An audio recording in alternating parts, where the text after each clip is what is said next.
This is Tom Dillon, the Lifetime Liberal, and today is Wednesday, August 17th, 2016, and the title of this rant is Russia Bombs Syria from Iran, bringing a new dimension to the Middle East wars. So right now we have a war going on in Syria, which is a double proxy war. There's a proxy war going on between the United States and Russia, and a proxy war going on in Syria between Iran and Saudi Arabia.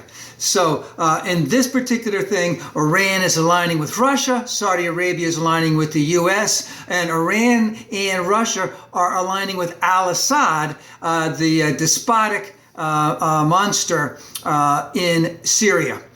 And of course, there's some other Middle East proxy wars going on. Another one is in Yemen, where we have Iran and Saudi Arabia fighting proxy wars. And we know that Saudi Arabia has been using a lot of the arms that we have sold them to commit atrocities in Yemen. So, but now we have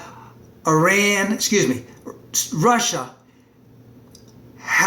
using air bases in Iran to bomb in Syria. And of course, this is the first time since 1979 that any foreign nation has done this on Iranian soil. So before the revolution in '79, the United States did use their bases or had their own bases. I don't remember. And of course, this was all part of that Cold War thing that was going on, where the United States and also, let's just say the Soviet Union at that time would, put up puppet governments, put up these strongman dictators, build some air bases in there, keep them in power, so as to be a hedge against further entrenchment by the Soviets. And of course, the Soviets would try and do the same thing in countries right next to them.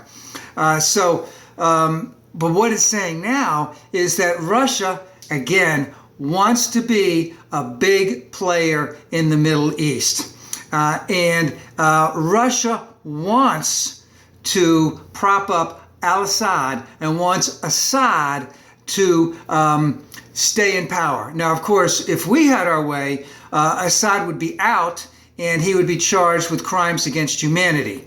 And I don't mean to laugh about that, but the United States may not be able to get their way in there, because if, let's just say, that we were able to get al-Assad out and we didn't become an occupying force there, or let's just say NATO did not become an occupying force there, what's to say that it wouldn't turn around and be just like Libya was in 2011 and just like Iraq was in 2007 and 2008? Even though we were the occupying force, we were the ones that were getting shot at the most.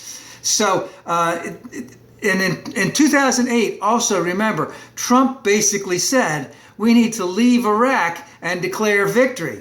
Now, as a guy who's claiming that he knows more than the generals, what would happen if he were to invade Syria? Because remember, he has a secret plan, and we're bombing the crap out of Syria. And of course, Russia's bombing the crap out of Syria. And in some instance, Russia is bombing against our partners, which is the Kurds. And of course, that's another dimension in there, the Kurds. The Kurds who live in Syria, northern Iraq, northern Iran, and southeastern Turkey want nothing more to have their own homeland. They're a separate race of people. And the Turks can't stand the Kurds. So there's a lot going on in all of this. And for Trump to say that we can that we can take over Syria, or he would get rid of ISIL, and how can you do that without an occupying force? So there's a lot going on over there. It would be hard for even Clinton when she comes in to do it. It's been hard for Obama. And again, the worst thing that probably could have been done would have been to have brought U.S. troops in there. And remember, all of these other players in there. So I've already mentioned Syria, Saudi Arabia, Iran, Iraq, You have Yemen that's involved. You have Turkey that's involved, the Kurds that are involved, Israel, Jordan, Lebanon, all of this, this will take a massive, massive effort. And remember, I didn't even mention the Sunnis and the Shia in all of this. And they all have their own priorities. And their priorities don't all jive with the United States. And this could be, this is opening up a new dimension to the whole thing. And will the United States be able to have a coalition to help make some type of peace somewhere in the Middle East? I also want to bring up another point about all this. I took a quick look at the map.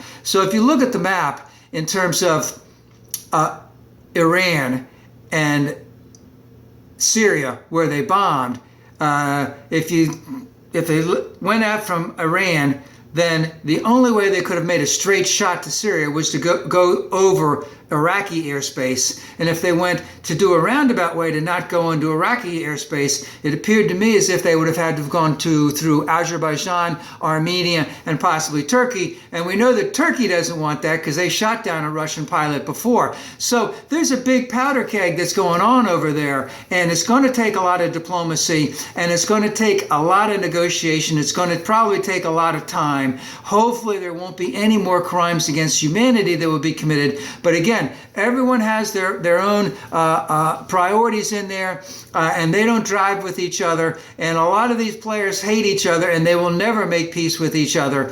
And for Trump to sit there and say that he can go in and get rid of Daesh in Syria without causing all these ripple effects going on all over the Middle East is absolutely ludicrous.